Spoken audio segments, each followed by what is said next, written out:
ભાઈ ધારાસભ્ય તથા નવગણભાઈ મોહુભાઈનું સ્વાગત કરશે. ભાજપના પ્રતિક ચોકનું ભાઈ શક્તિ ચોક ખાટકી સમાજ. હવે રિક્ષા સ્ટેન્ડના પ્રમુખનું પણ સ્વાગત કરશે. તાલીઓથી વધાવજો આપણા એરિયામાં એકતાનો પ્રત્યે. હવે આપણા સાજીદ બાપુ આવશે. ઇકબાલ કાકાને પણ સ્વાગત કરશે કાનાભાઈ તથા અમારા અહેમદ હુસેન બાપુને પણ સ્વાગત કરે છે. અહેમદ હુસેન બાપુનું પણ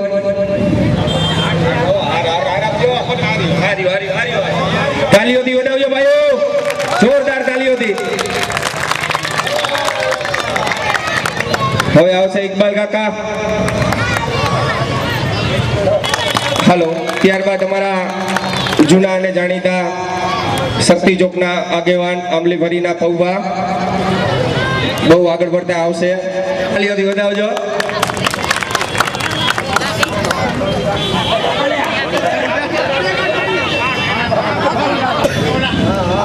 અત્યારે ઉપરથી તમારા પ્રદીપભાઈ પણ છે. જુસાભાઈ આવશે અને શેરાભાઈ ને જુસાભાઈ પણ આવશે.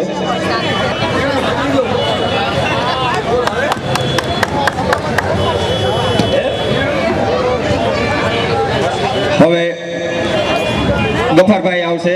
આજના સભાના પ્રમુખ અમારા મોરબી છેલ્લા 13 વર્ષથી સર્વજ્ઞાતિ લગ્ન હિન્દુ મુસ્લિમ અને સર્વજ્ઞાતિ નિકાહ અને લગ્ન એવા 13 વર્ષથી દર વર્ષે 100 એવા અમારા બાપુ મોહમ્મદમિયા બાપુ મંચ ઉપર બધા અમારા મહાનુભાવો, અમારા અહીંના આગેવાનો, મારા વડીલો, ભાઈઓ અને મિત્રો, આજે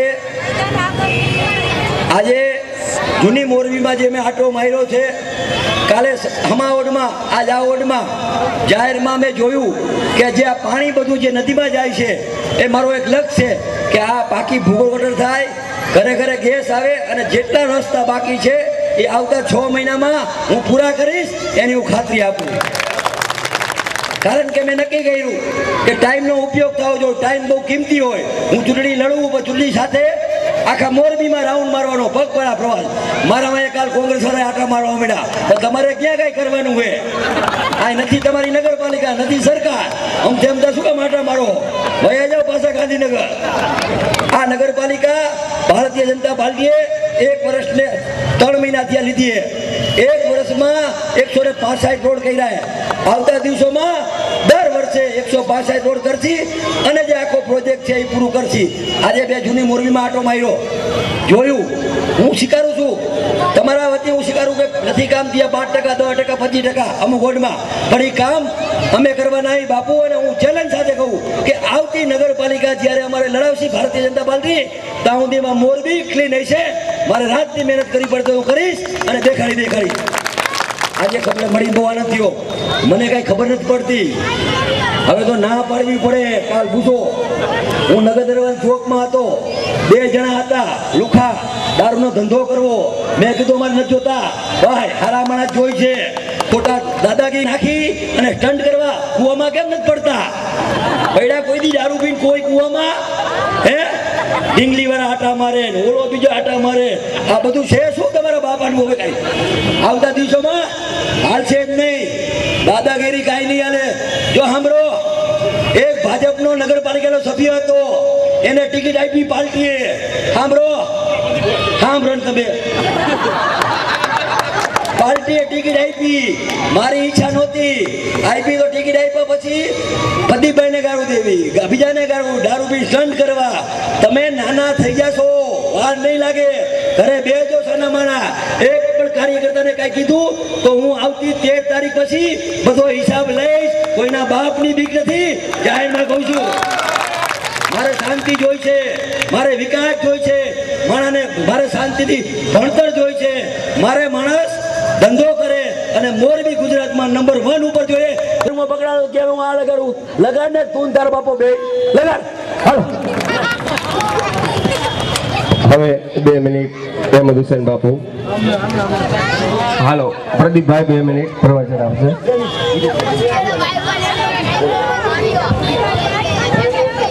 વોર્ડ નંબર 6 મમતભાઈ ક્યાં છે? મમત હું આવકારું છું અને હર્ષની લાગણી આપું છું. ખંભે ખંભે મિલાવી આપણે બધા સાથે કામ કરશું અને વોર્ડ નંબર 6 ની લીડ એવી આવી જોઈએ કે જે આ લુખાગીરી દાદાગીરી કરે છે એને દેખાડી દેવાનો સમય આવી ગયો છે. અને ભાજપને હું કહું છું કે આવા માણસોને પ્રવેશ દેતા નહીં. આવા માણસ આપણા સામે થાય છે તો આવા ભાજપના સનિષ્ઠ કાર્યકરો હોય એને આપણે હાચવવા જોઈએ. આવો ને અમે હલાતા ભરાઈ ગયા ભાઈ ફોનીને ગાળું દીઓ ફોનીના દુકાને પતાકા દેગાડો બજારા બોલી નો આકે કાનાભાઈ અમે તમારે ભેગા એ પડા ઈ ગુંડા હમણાં તમે જોવો ને જે એકવાર ચોકમાં ને ચોકમાં બેઠું ઉભો થા બે જા આ કરવાનું આપણે શું કરવાનું અને હું બોલી લઉં તમે અહીંયા બોલું ભાઈ એવા કઈ કોઈને બાપની નથી. મારે હાથી વાત કરવી છે. ભાજપમાં હોય તો હાથી વાત કરવી છે, કોંગ્રેસમાં હોય તો હાથી વાત કરવી છે અને અમે હોય તો હાથી વાત કરી. આ છે ને આ ભારતીય જનતા પાર્ટી દરેક સમાજની પાર્ટી છે. અમારા બે ડાબુરિયા બનારો થોડી હતી નાના કર નાખ્યા નાના એને પણ હાથી વાત કરવી એવું નથી બસ. આ હાલે નહીં આ બધા આપણે સાચી ધંધો કરી જેની શક્તિ હોય 500 કમાય 1000 કમાય 2000 કમાય 5000 જેવી શક્તિ હોય એ કમાય તાકાત હોય પણ આ તો હાલશે જ નહીં. 2002 માં પણ તોફાન નથી થવા દીધું ભાઈ તો હવે તો છે થવા દે. હાલો બાપુ ગયા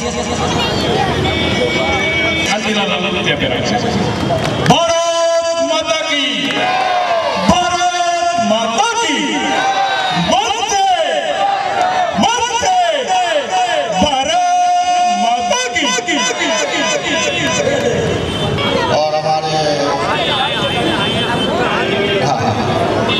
पार्टी के सभी नुमाइंदों और ख़ास करके हमारे इलेक्शन में हमारे मोदी को एक अच्छा जिला बनाने में और अच्छा शहर बनाने में जिनकी बड़ी भूमिका है. और मेरे भाइयों और मेरी बहनों और मेरे हिंदुस्तान के जल की तकलीफ करने वाले मासूम बच्चों, मैं आपसे ये विनती करता हूँ कि अपने देश अपने राज्य को अगर आप अच्छा देखना चाहते हो और खास कर दूर करना है तो आप हमारी पार्टी को मत दो और दिलाओ. देने से नहीं चलेगा क्योंकि यहाँ सब कोई आए नहीं है. तो आप मेरे दोस्त मेरे बुजुर्गों मेरी माताओं मेरी बहनों मैं आपसे मेरी पार्टी की तरफ से विनती करता हूँ कि आप 13 तारीख को मत करो और मत कराओ क्योंकि अपने मुल्की अपना राज्य और अपना देश की भलाई की बात. 11 તારીખે 1 વાગે દરબારગઢ પાસે આશરે 25,000 માણસો અહીંયા આવશે. હાલીને રેલી કાઢવાની છે. 2 ઢીંગલી અહીંયા છે, 2 ઢીંગલી સનાડા રોડ ઉપર છે. એને નાની કરવાની ચાપા ઢીંગલીને. એટલે મને અત્યારે વિચાર આવ્યો, હજી તો વિચાર આવ્યો, અત્યારે વિચાર આવ્યો 11 તારીખે 1 વાગે દરબારગઢ પાસે 20,000 માણસ આવી જવાના ને બધાને હારીને હાલવાનું છે. હા ત્યાં રેલો છેલ્લે અત્યારે રેલી 20,000 માણસો ચોકમાંથી ક્યાંય મણા નહીં માય. આજ બોલ્યો ને આ સંસદો પહોંચી જાય સાંજે પહોંચે તૈયારી કરવા માંડશે અને 20 તારીખે જોજો 25,000 માણસો હાલતા આવી છે. કારણ કે ઢીંગલીને ખબર પડે કે આ ખોટે ખોટા ચોપાની ટીકાએ દાદાગીરી કરી સાંજે દારૂ પીવું હોય દુકાનમાં બેઠા હા અને પછી ટન કરવા હે. હાલે આ મોરબીમાં નહીં હાલે કોઈ દિવસ બંધાણ હોય તો ઘરે પીવો હા મને વાંધો નથી પણ ચોકમાં દાદાગીરી કરો નહીં હાલે. ઢીંગલો હોય કે ઢીંગલી હોય કાંઈ નહીં હાલે કોઈનું ભાઈ. આ કાનાભાઈને મત આપે ને એ શાંતિ ના આપે કારણ કે ગ્રીન ચોકમાં મારે હજી ઢીંગલીઓને કાઢી દઈએ. મારે અહીંયા ઉપર IPS ના ક્લાસ ચાલુ કરવા છે ગ્રીન ચોકમાં. મારે અહીંયા IPS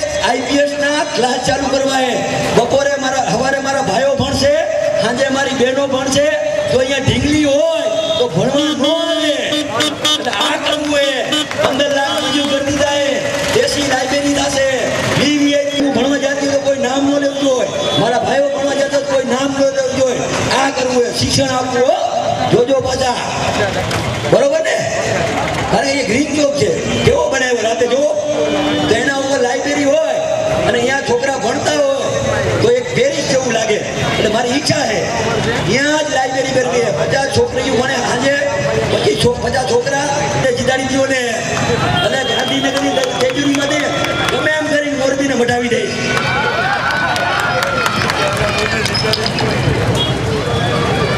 ભાજપની મોદીએ કર્યો છે અને કેટલી વાર ફોન કરી કીએ બધાને કે અમને સમાધાન કરાવો અમારે સમાધાન નથી કરવું અમારા કાનાભાઈએ કીધું કે હારી જાય તો કોઈ છે એના બાબા હોય તો ન હારી હો એને તાકાત હોય એ લડી લઈએ બાકી કાંઈ અમે કોઈ જ વાતનું સમાધાન કરવા માંગતા નથી અને ગામમાં આવા ખોટી ફેલાવતા હોય તો એને કહીજો બંધ કરી દઈએ આજ નગરપાલિકા જે આ 4 નંબરને મટવાનું છે કાર્યાલય લઈ આવો અને લગાડો આ મતદારો મારા છે નગર દરવાજા ચોકમાં મતદારો કાંતિભાઈ